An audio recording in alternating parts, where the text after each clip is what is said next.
Hi guys, it's Karen, and I am here today partaking in the holiday Barbie challenge.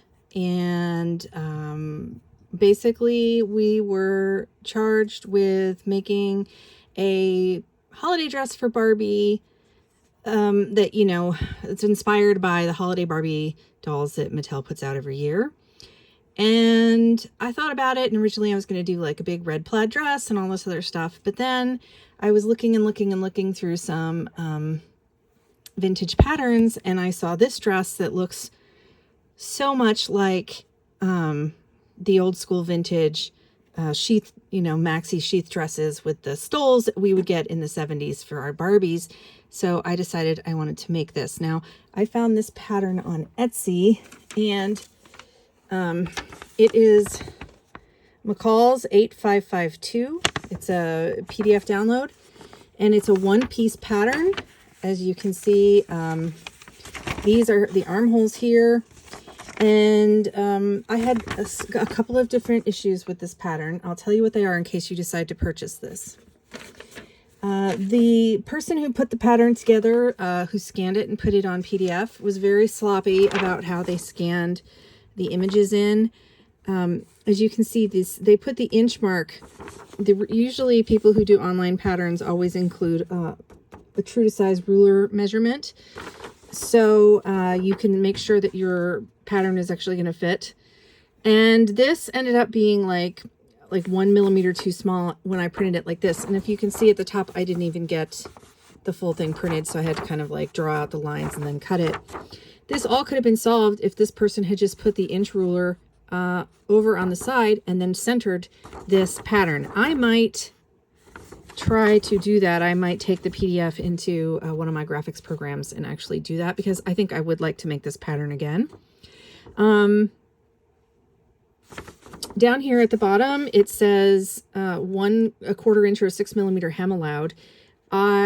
So you can actually turn this into a dress, a short dress, and then you can get another piece in the pattern that makes a little collar for a cute sheath dress that's short, or you can have this full-length gown, and obviously I chose to do the full-length gown. But my problem with the full-length gown is it came to exactly where I wanted it. Had I hemmed it up, it would have been shorter than I wanted it. So a note to self on this pattern would be to add a seam allowance. I'm writing it down on the bottom hem. The other thing that's a problem with this pattern, and this was my fault, not the pattern's fault, in the instructions it says to use a stretch knit. I had this white satin, which is not a stretch knit, and I wanted to use it because I also had this white faux fur, and I was like, ooh, I so want to use this. It's going to be perfect. This is not hemmed. It's just singed at the bottom.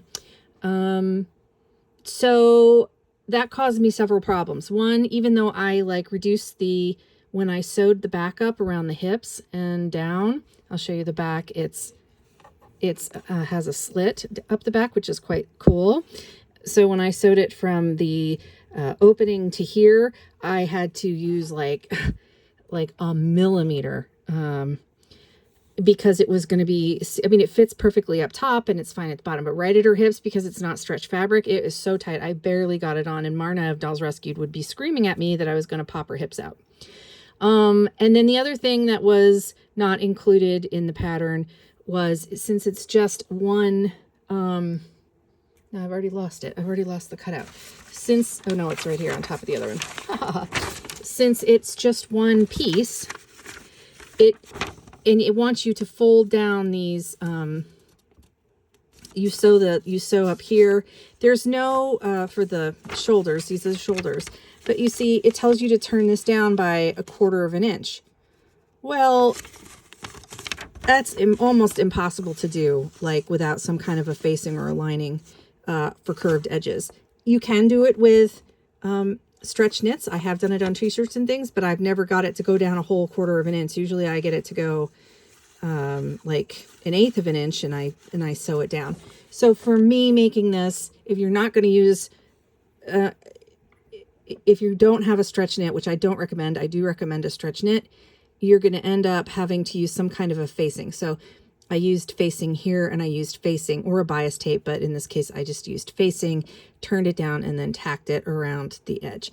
So I think that this would be, like I said, much nicer as a stretch knit, like a shiny gold stretch knit or something would be awesome, or a silver one. And because of that, because I had to use this, because I had to use facing and stuff, that made these seams really bulky up here, which is fine, you know, but it is another thing to think about when you're making it. So yeah, if you want it as long as this dress, make sure you add extra if you want a seamed hem at the bottom. And I sewed this whole thing by hand because there's something wrong with my sewing machine. I can't get the tension right. And then let me talk to you about the stole. They had a pattern piece that I didn't use because they gave me measurements. There's the dress by itself. This is an old pattern, so I haven't tried it on a modern Barbie. I thought it would look great. It uses seams or darts on the side to shape the to bring it in here at the waist. And to make this, they suggested taking your faux fur or a trim of faux fur and turning the edges over 1/4 of an inch and then sewing on a ribbon. I didn't have a ribbon and so they wanted it to be 17 by, like the finished size to be 17 long by 1 inch. So I thought it would look weird with her satin dress if I then just used a plain material. So I took a strip of satin and I put the right sides together. I sewed down the edge. Then I used my pinking shears to cut off the excess. Then I turned it inside out. And then I ladder stitched or blind stitched the open end. So I left one end open and I turned it all inside out. And I really like I would love to make more stoles and things. I think with a different fabric, it's always going to be a little bit puffy because of the way the satin doesn't like to, unless I tried to, I don't know, unless I tried to top stitch it or I ironed it, it's always going to be a little puffy just because of the nature of the satin. But as a stole, that really doesn't matter. So she has a luxurious satin lined fur stole that goes with this dress.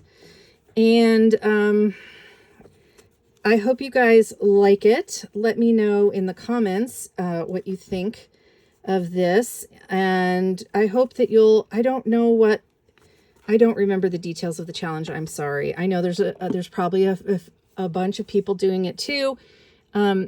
So if you want to go check out their channels today, that would be awesome. If there ends up being some kind of official list or something, I will go back and edit and put it in the description below.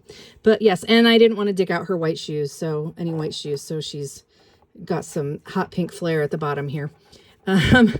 So yes, go ahead and let me know in the comments what you think. What do you think you would try out this pattern for your retro vintage Barbies? And I really want to get some like nice, pretty, I think it would be really cool to get some nice shiny stretch fabric and like a gold or something and try that out with this pattern. I think it'll be a lot easier. Yeah. All right. With that, I'm going to say bye and I will talk to you guys soon. Okay. Bye.